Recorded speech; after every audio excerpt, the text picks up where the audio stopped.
안녕하세요, 여러분. 이번 시간에는 헤르만 헤세의 수레바퀴 아래서 마지막 편인 꺾여버린 젊음과 비극적 결말에 대한 내용으로 3위의 도서 탐험 시작합니다. 쫓겨나듯 고향으로 돌아온 한스는 예전에 익혀둔 지식으로 얼마간 버텨나갔지만 그마저 바닥이 난 뒤에는 궁핍한 나날이 시작되었습니다. 이제 그는 모세오경 다음에는 호머를, 크세노폰 다음에는 대수를 포기해버렸고 그의 성적은 수에서 우로, 급기야는 가로 곤두박질치고 말았습니다. 두통은 일상사처럼 되어버렸고 늘어가는 선생들의 질책에 한스는 비굴하리만치 알량한 위소를 지을 뿐이었습니다. 허영심에 사로잡힌 교장 선생은 이런 한스의 미소에 신경을 곤두세우며 멍청하게 웃지 말라고 호통을 쳤습니다. 학교와 아버지, 그리고 몇몇 선생들의 야비스러운 명예심이 연약한 어린 생명을 이처럼 무참하게 짓밟았다는 사실을 생각한 사람은 아무도 없었습니다. 그들은 이 소년에게서 토끼를 빼앗아 버리고 낚시마저 금지하며 하찮은 명예심만을 부추겼습니다. 결국 여름이 시작될 무렵 의사는 그에게 신경쇠약 증세라는 진단을 내렸고 수학 시간에 칠판 앞에서 현기증을 일으키며 주저앉아 흐느껴 울던 한스는 요양을 핑계로 영원히 학교를 떠나게 되었습니다. 고통과 고독에 내맡겨진 병든 소년 한스에게 위로자의 가면을 쓴 또 다른 유령이 다가왔습니다. 그것은 다름 아닌 죽음에 대한 생각이었습니다. 한스는 숲속을 헤매던 끝에 편히 죽음을 맞이할 수 있는 곳을 발견하고는 죽음의 보금자리로 정해놓았습니다. 그런데 밧줄을 매달 나뭇가지를 정해놓고 모든 준비가 확실해지자 역설적이게도 한스에게는 여느 때와는 달리 평안이 깃들이기 시작했습니다. 그의 생각은 돌처럼 굳어졌고 죽음의 주사위가 던져졌다는 생각에 오히려 기쁨에 넘치는 환희를 느꼈습니다. 하지만 잃어버린 어린 시절을 아쉬워하는 그의 동심은 죽음을 앞두고 저 꿈결같이 아름다운 시절을 향해 다시 줄다름쳤습니다. 한스는 음침하고 습기에 찬 매의 거리를 떠올렸고 낡은 피혁 공장에서 리제가 들려주던 동화, 그리고 자신에게 처음 낚시를 가르쳐주고는 일찍 세상을 떠나버린 절름발이 소년 헤르만 레히텐하이와의 추억을 더듬었습니다. 줄기를 잘라낸 나무가 뿌리 근처에서 다시 새로운 싹을 틔우듯 병들어 상처 입은 영혼은 꿈으로 가득 찬 봄날 같은 어린 시절로 되돌아가 끊어진 생명의 끈을 이으려 했습니다. 가을이 깊어가고 마을 곳곳에서 과즙짜기가 한창이던 어느 날 한스는 구두방 플라이크 아저씨네 물레방앗간에 초대받았습니다.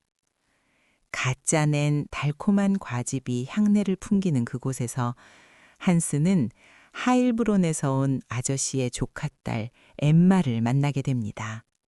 18살의 이 쾌활하고 풍만한 아가씨는 몸놀림이 가볍고 당돌하여 수줍음 많은 한스를 당황하게 만들었습니다. 너무 무리하지 맙시다.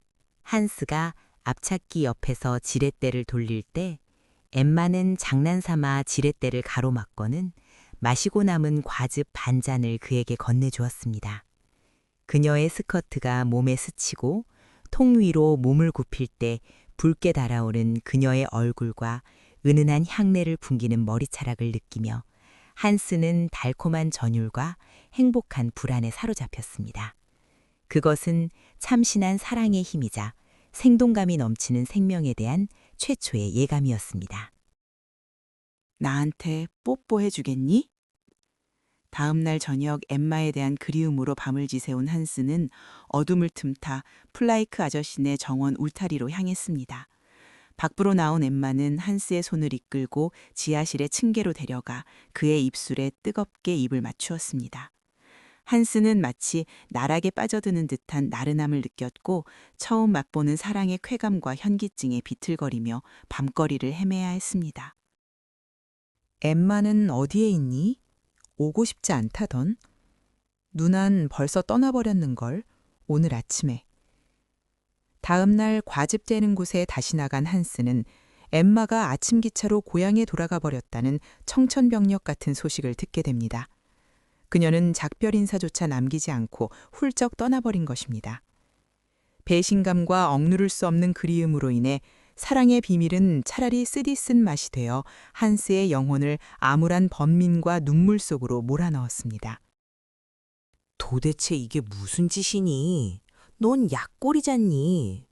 처음 1년간은 새를 단련하면서 지겹도록 망치질을 해야 한단다. 상병에 시달리던 한스는 새로운 삶을 위해 기계공이 되기로 결심합니다.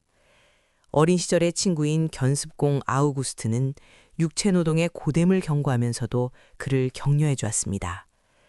아마포로 만든 푸른 작업복을 입고 처음 슐러의 작업장에 들어선 한스는 망치 소리와 가죽 벨트가 윙윙거리는 소리 속에서 노동의 찬가를 들으며 잠시나마 자신의 삶이 새로운 선율에 어우러지는 듯한 기분을 느꼈습니다.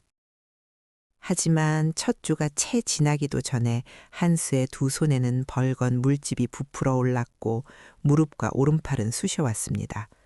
죽고 싶으리만치 피곤한 몸으로 톱니바퀴를 갈고 있던 한스에게 아우구스트는 다가오는 일요일에 첫 주급을 탄 기념으로 비라하 마을에 가서 신나게 놀아보자고 제안했습니다.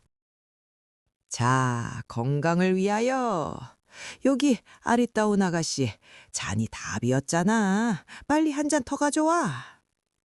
일요일 오후 나들이 옷을 입고 동료들과 함께 비라하의 닷주점에 도착한 한스는 어른답게 보이기 위해 주는 대로 맥주를 마시고 여송연을 피워 물었습니다.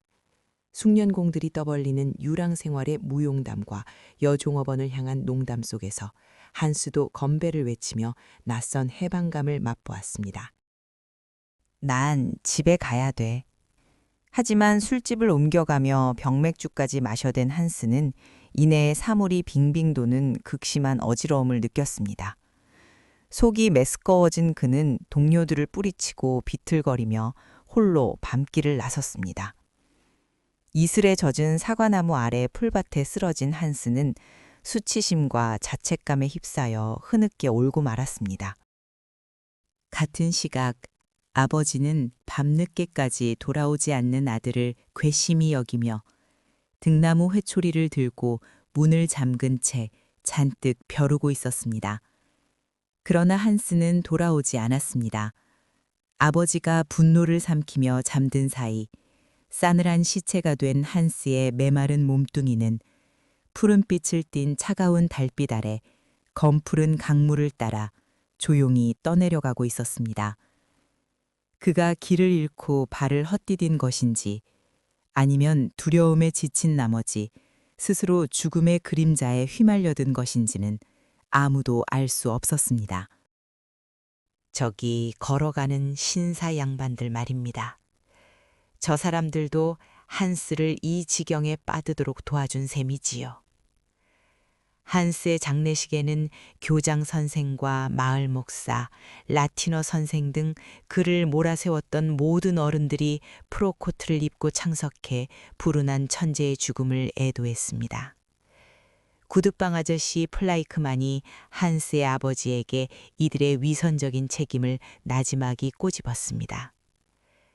한때 온 마을의 기대를 짊어지고 돌아가는 수레바퀴 아래서 숨가쁘게 달리던 어린 소녀는 이제 모든 고통과 번민을 내려놓고 영원한 안식에 빠져들었습니다. 헤르만 헤세의 수레바퀴 아래에서 고향에 돌아온 한스가 자살 충동을 겪으며 방황하는 모습, 과즙 짜는 곳에서 만난 하일브로 나가시 엠마와의 풋사랑과 시련의 상처, 이후 기계공 견습생으로 새로운 삶을 시작하려 하지만 동료들과 어울려 술을 마신 일요일 밤 강물에 빠져 싸늘한 시신으로 발견되는 비극적인 결말과 장례식으로 끝을 맺습니다.